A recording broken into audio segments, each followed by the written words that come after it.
নমস্কার।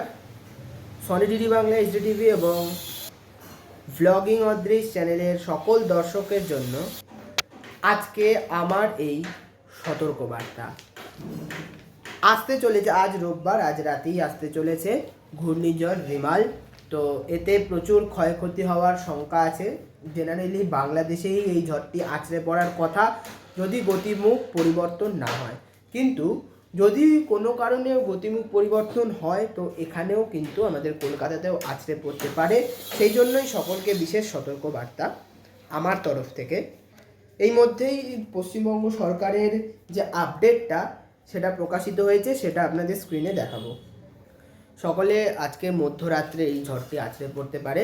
সকলে মানে সমস্ত প্রস্তুতি নিয়ে নিন। যা যা জিনিস প্রয়োজনীয় জিনিস দরকার সমস্তই আজকেই বাড়িতে রেডি করে রাখুন, যাতে সংকটজনক পরিস্থিতিতেও সকলে ঠিকঠাকভাবে থাকতে পারেন। সতর্ক থাকুন, সুস্থ থাকুন। ধন্যবাদ। সকলে ভালো থাকুন এবং ফুল প্রোটেকশান নিয়ে থাকুন। ধন্যবাদ।